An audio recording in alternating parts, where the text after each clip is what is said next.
नमस्कार दोस्तों, मैं आशुतोष पाल आपको मेरा YouTube चैनल साई स्वास्थ्य में सादर स्वागत तथा अभिनंदन करता हूं। अगर आप इस चैनल में नए हैं तो इस वीडियो को लाइक तथा शेयर ज़रूर करें और साथ ही साथ सब्सक्राइब करना ना भूलें। बेल आइकन को अवश्य दबाएं ताकि आपको जो भी वीडियो इसके बाद में अपलोड होगा उसका तुरंत नोटिफिकेशन मिले और आप उस वीडियो से फ़ायदा उठा सकें। आइए दोस्तों, समय बिन गंवाए आज का वीडियो शुरू करते हैं, जो कि जोधपुर का लेजर शो का मुख्य अंश है। आइए उसका मजा लें। लोधी राजवंश ने दिल्ली की गद्दी संभाली। Laser show. मध्य एशिया में बाबर का जन्म हुआ और राठौड़ कुल गौरव राव जोधा जी ने मेहरानगढ़ दुर्ग की नींव डालकर जोधपुर नगर की स्थापना की। 1459 ईस्वी में बना मेहरानगढ़ उत्तर भारत की राजनीतिक सरगर्मियों का साक्षी भी रहा और केंद्र भी। जोधपुर के आकाश में राठौर राजवंश का तेजवान सूर्य दमका, जिसका उदय मंडोर में हुआ था। मेहरानगढ़ की उत्तर पश्चिम दिशा में करीब 9 किलोमीटर का फासला तय करेंगे तो मैं अपने बचे हुए अवशेषों के साथ आपका स्वागत करूंगा। मैं किला हूं मंडौर का। मैं इतना प्राचीन हूं कि मुझे किसने बनवाया, कब बनवाया, ये किसी को भी याद नहीं। मंडौर की भूमि से आज भी अतीत के सिक्के, मंदिर के अवशेष, तोरण द्वार, स्तंभ और उत्कृष्ट मूर्तियां प्राप्त होती रहती हैं। मंडौर संग्रहालय में प्राचीन भारत के सभी प्रतीकों को सहेज कर रखा गया है, ठीक वैसे ही जैसे मैंने अपने जीर्ण अवशेषों में अनेकों गाथाएं संभाल रखी हैं। अरावली की पहाड़ियों से घिरा मंडौर नगर मांडव्य ऋषि की तपोभूमि था और इसका प्राचीन नाम मांडव्यपुर था।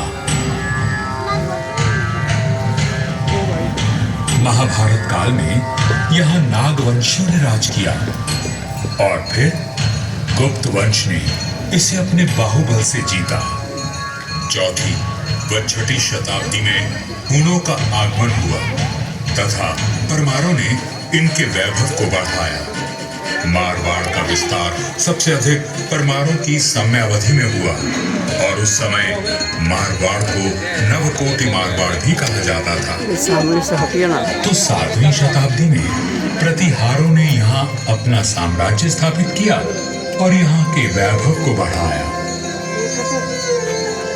मेरे साथ चलिए उस बीते हुए काल में जब यहाँ तलवारें खड़कती थी, रणभेरी और नगाड़े कंपायमान होते थे, वीर हुंकार भरते थे और रणबांकुरों के जय घोष से आकाश गूंज उठता था।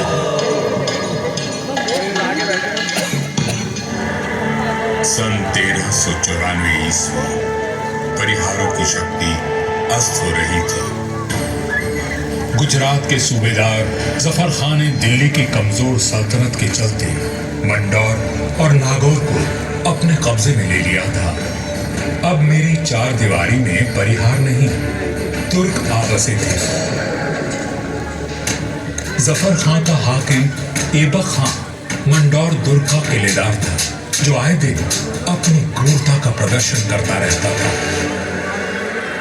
पीड़ित किसान मंडौर के इंदा परिहार के प्रधान वीर राव हेमा गहलोत के पास मदद के लिए पहुंचे।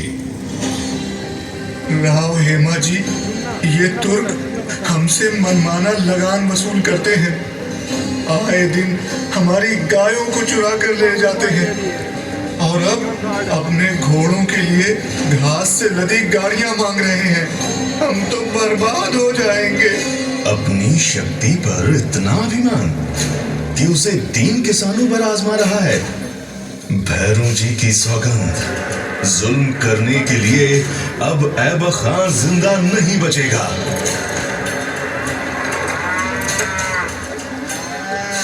शक्तिशाली शत्रु से लड़ने के लिए बल और बुद्धि से वार करने की योजना बनाई गई। घास की कई 100 गाड़ियां तैयार की गईं और हर गाड़ी में हथियार लिए योद्धा छुप कर बैठ गए। गाड़ियां जैसे ही किले के भीतर पहुंची, क्षत्रियों ने नारा लगाया, आयो लड़ो, फतेह कर दो, आयो लड़ो, फतेह कर दो।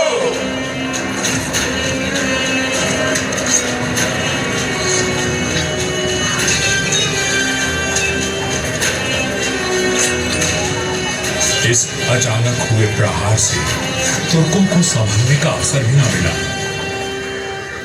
वीर हेमा गहलोत, समर शूर राव चुंडा राठौड़ और मारवाड़ के वीरों की प्रतापी तलवारें लहराई तो शत्रुओं के सिरों के ढेर लग गए।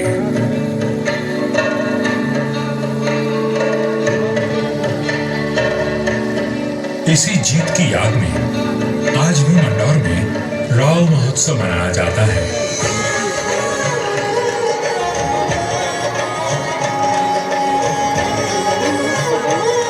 हर वर्ष होली के दूसरे दिन निर्भीक, साहसी हेमा गहलोत और सभी वीरों को याद किया जाता है और बाबा भैरवनाथ जी की पूजा की जाती है, जिनके आशीर्वाद से वीर विजय हुए थे। मंडौर विजय के बाद भी इंदा परिहार का मन अशांत था, क्योंकि ये नगर शत्रुओं से घिरा हुआ था। तब उन्होंने शक्तिशाली राठौड़ वंश को राज सौंपने का निश्चय किया। इंदा के मुखिया राय धवल ने अपनी पुत्री का विवाह राव चुंडा से करवाया और दहेज में मंडौर का दुर्ग दे दिया गया। राव हेमा गहलोत ने राव चुंडा का राय तिलक किया और भाटों में मंगल गान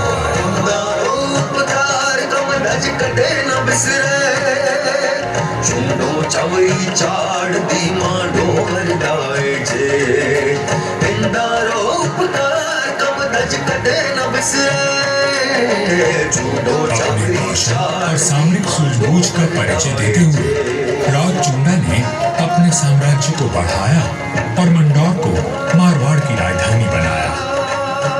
1423 में नागौर के युद्ध में राव चुंडा वीर गति को प्राप्त हुए और उनके पुत्र कान्हा के बाद राजदंड राव रणमल ने संभाला।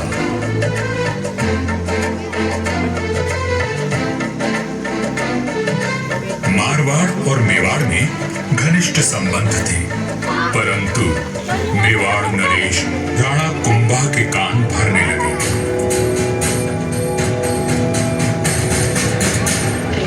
मुझे राव रणमल की नीयत ठीक नहीं लगती राणा।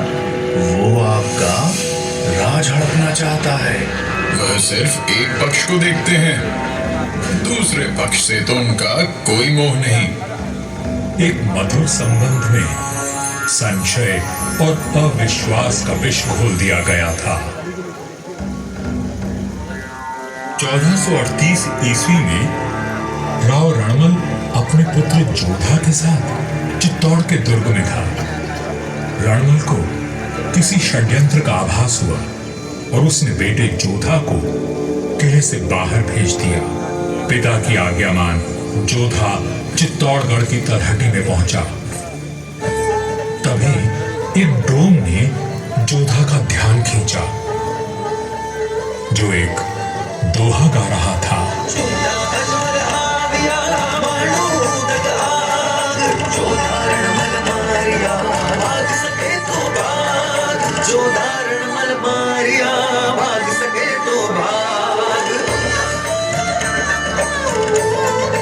राणा कुंभा के निर्देश पर चुंडा ने राव रणमल की हत्या कर दी थी।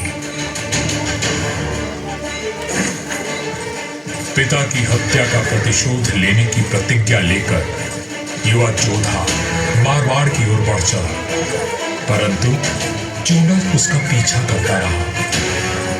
वह राणा कुंभा का ताऊ था और मारवाड़ का पुराना बैरी। काल बनकर मेवाड़ की विशाल सेना जोधा के पीछे पड़ी थी और वीरों का वंशज अपने 700 स्वामी भक्त लड़ाकों के साथ उनसे जूझ रहा था। विपत्ति के हर बवंडर को साथ कर जब जोधा मंडोर पहुंचा तो उसके पास केवल 7 सैनिक बचे थे, पर चूंडा यहां भी आ पहुंचा।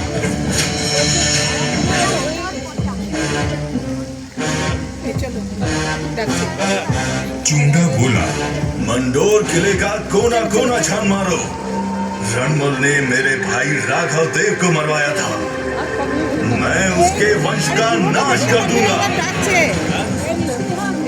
हुजूर, जोधा जांगलू प्रदेश की ओर भाग गया है। आप कहें तो उसका पीछा करें। फोन कॉल रहने दो, वहाँ रेतीले टीलों में भटक कर वो खुद ही मर जाएगा। तुम राणा कुंभा के पास संदेश भिजवाओ, मंडोर पर अब हमारा राज है। पिता की निर्मम हत्या की पीड़ा और राज खो देने का अपमान लिए जोधा भटक रहा था। हरों शत्रु घात लगाए बैठे थे, पर जुझारू जोधा ने आस और विश्वास नहीं खोया। 15 वर्षों तक संघर्ष और अथक प्रयास करने के बाद जोधा ने दुर्भाग्य को जीत लिया। चूंडा की मृत्यु हो चुकी थी और मंडोर को राज जोधा ने फिर से जीत लिया था। समय बदल रहा था और देश पर विदेशी आक्रमणकारियों का संकट भी रहा था। ऐसे में एक दूसरे से लड़ने के बजाय जोधपुर मंडल उद्यान का उद्धृत लेजर शो का अंश आपने देखा और सुना, इसलिए आपको बहुत बहुत धन्यवाद। अब तो लाइक और शेयर करना बनता है ना दोस्त। अगर आप इस चैनल में नए हैं तो सब्सक्राइब अवश्य करें और बेल आइकन दबाना ना भूलें, ताकि आपको इसके बाद के सभी वीडियो जब भी अपलोड हों उसका नोटिफिकेशन मिले और आप उसका फ़ायदा ले सकें। धन्यवाद दोस्तों। जय हिंद, जय भारत।